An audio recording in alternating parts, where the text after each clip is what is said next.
السلام عليكم خوتي. اليوم غادي نقدم لكم الكيك اليومي. الكيك هذا بعد ما غادي نجربوا بها الطريقه اللي غادي نقول لكم في هذا الفيديو هذا غيولي هو الكيك المعتمد عندكم. كيف ما كتشوفوا معنا في الفيديو الكيك يهضر على راسو.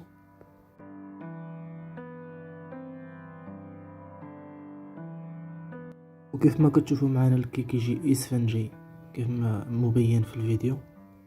ما نطولش عليكم، نمر مباشرة للتحضير بعد الصلاة والسلام على النبي محمد صلى الله عليه وسلم.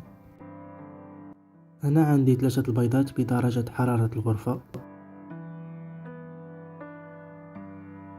وغادي نضيف 110 غرام ديال السكر حبيبات. انا هنايا خدمت معكم بالملعقه بالنسبه للناس اللي ما عندهمش الميزان.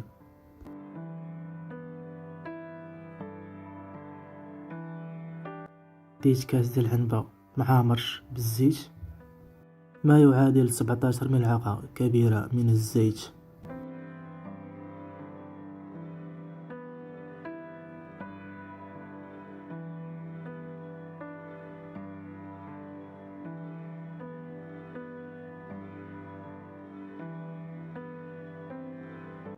غادي نضيف 7 غرام من نكهه الفانيليا، وغادي نضيف رشه من الملح، وغادي نضيف ملعقه صغيره من مبشور البرتقال.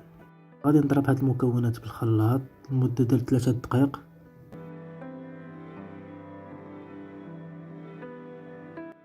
انا غادي نضيف كاس ديال العصير ديال الليمون، ما صفيتش الليمون كيف ما كتشوفوا معنا في الفيديو، زيت الليمون باللب ديالو، ما يعادل 15 ملعقه كبيره.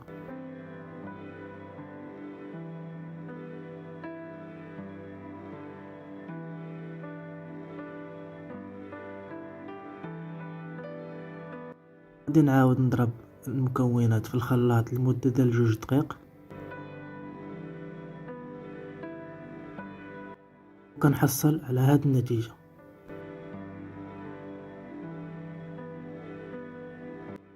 غادي نضيف 170 غرام ديال الدقيق. غادي نضيفو بالتدريج، غندير 3 ملاعق من الدقيق وغادي نضرب في الخلاط يتمزجوا شويه، وغادي نسكت الماكينه وغادي نعاود نضيف 3 ملاعق اخرى، ونبقى هكا تنكمل 170 غرام.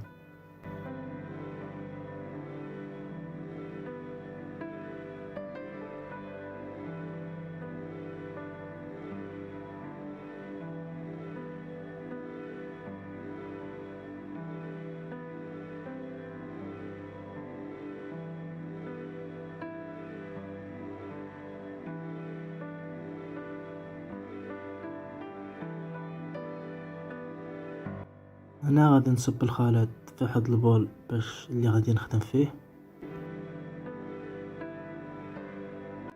هاد الاثناء هادي غادي ناخد المول وغادي ندهنو بالزيت وغنرشو بالدقيق، وغادي نجهزو ونخليه على جنب.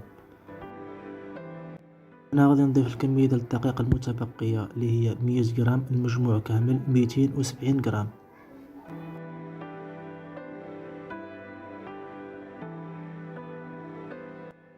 غادي نغربل الدقيق، وانا غادي نخلط بالفوي المكونات كامله.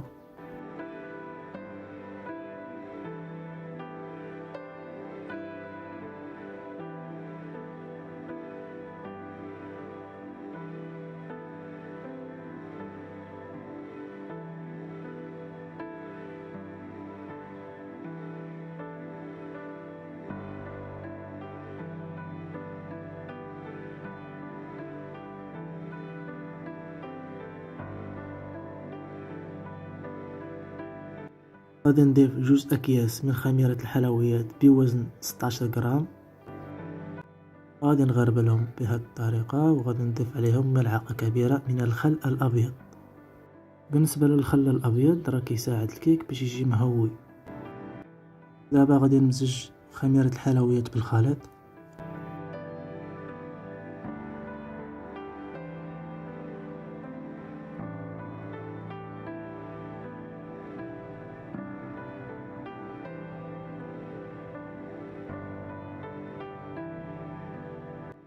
وهاد الإضافة اختيارية، يمكن لكم تضيفوا قطع ديال الشوكولات ديال الكوكيز، أولا تضيفوا الزبيب، أولا تضيفوا أي مكسرات.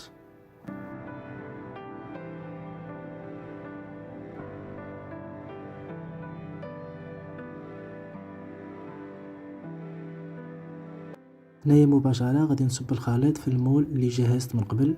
بهاد الطريقة هادي كنرفع شوية الخليط الفوق وكنصب.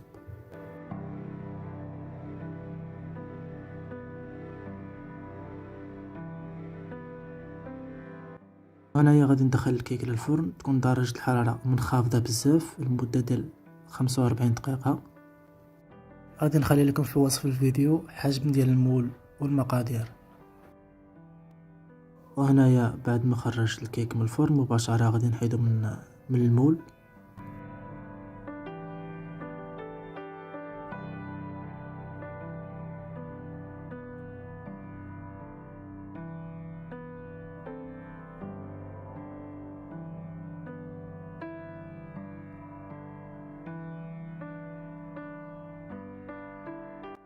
كيجي معنا الكيك بهاد الشكل هذا وبهاد الارتفاع.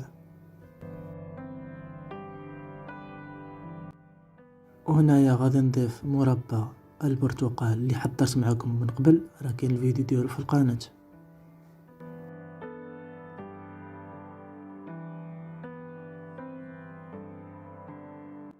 وانا غادي نوزع المربى على هذا الشكل.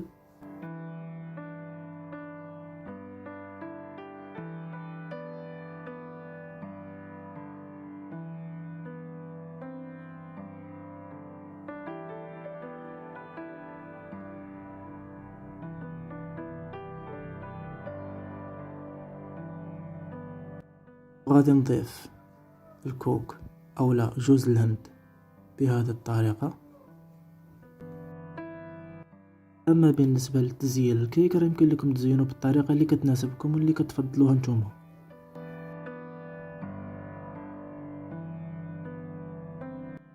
وهذه هي النتيجة النهائية ديال الكيك اللي حضرت معكم.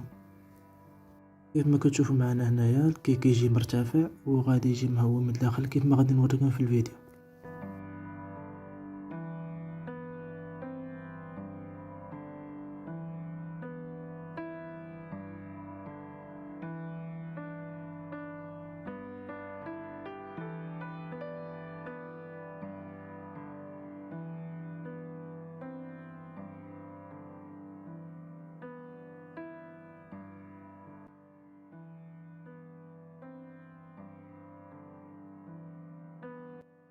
وهذا هو القوام ديال الكيك اولا النتيجة النهائية ديال الكيك من الداخل كيف ما كتشوفوا معنا.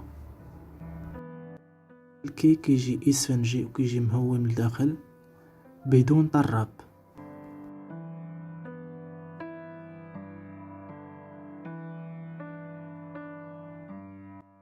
ودابا مبقى لي الا نودعكم، نتلاقاو في فيديو جديد ان شاء الله مع وصفة جديدة على قناة جربها معايا.